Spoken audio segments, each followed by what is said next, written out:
பிஸ்மில்லாஹிர் ரஹ்மானிர் ரஹீம். அல்லாஹுவின் உள்ளமை மற்றும் தன்மைகள். அல்லாஹு தாலாவுக்கு என்னென்ன தன்மைகள் இருக்குது அப்படின்றத தான் அவனுடைய உள்ளமை என்னன்றதையும் பார்க்க போகிறோம்.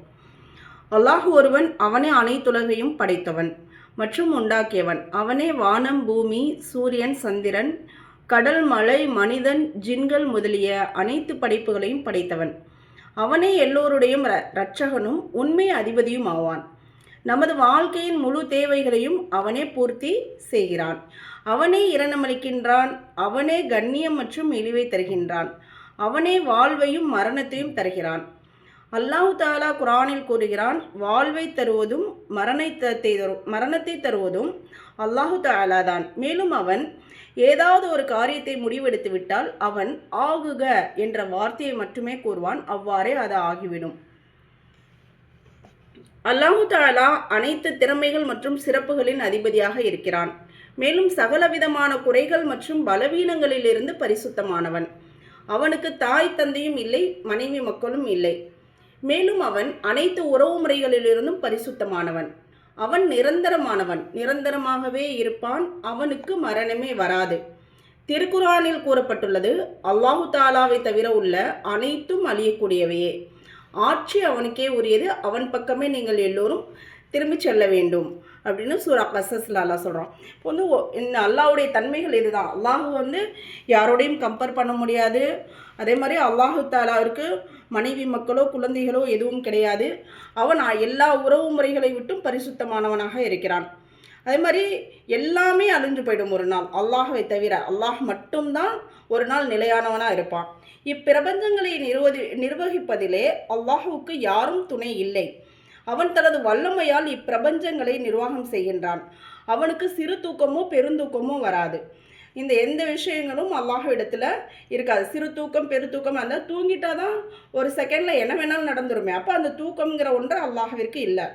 குரானில் கூறப்பட்டுள்ளதாவது, அல்லாஹ் என்பவன் வணக்கத்திற்குரியவன், அவனை தவிர வேறு யாரும் இல்லை. அவன் நிரந்தரமாக உயிரோடு இருக்கிறான். அவன் இப்பிரபஞ்சங்களை நிர்வகிக்கிறான். அவனுக்கு சிறு தூக்கமோ பெருத்தூக்கமோ வராது. வானத்தில் எதுவெல்லாம் இருக்கிறதோ, பூமியில் எதுவெல்லாம் இருக்கிறதோ அவை அனைத்தும் அவனுக்கு சொந்தமானவை அப்படின்னு சூரா பக்ரால அல்லாஹ் சொல்கிறான். அல்லாஹு தாலா அனைத்துக்கும் அப்பாற்பட்டவன்.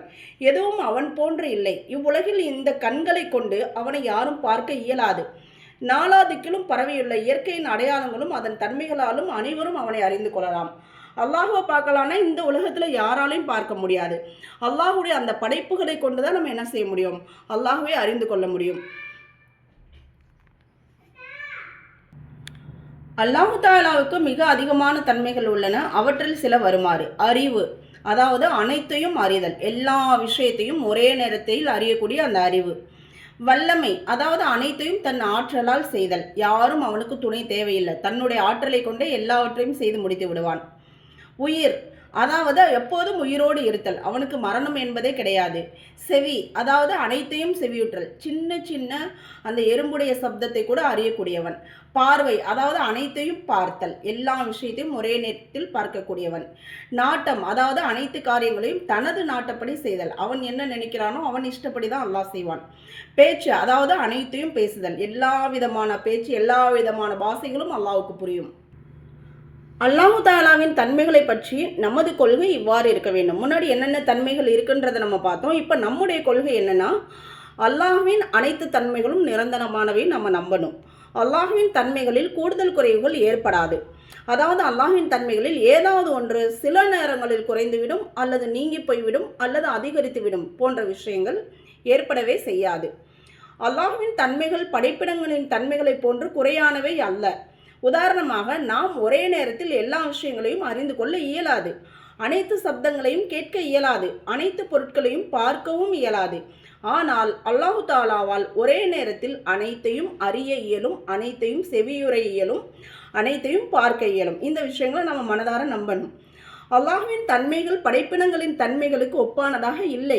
நம்ம இந்த உலகத்தில் ஒருத்தரோட கம்பேர் பண்ணணும். அல்லாஹோட யாரும் கம்பேர் பண்ண முடியாது. அதாவது அவனுக்கு பார்ப்பதற்கும் கேட்பதற்கும் படைப்பினங்களை போன்ற காதுகளோ கண்களோ தேவையில்லை.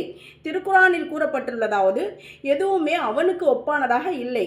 மேலும் அவனே அனைத்தையும் கேட்கிறான், அனைத்தையும் பார்க்கிறான்.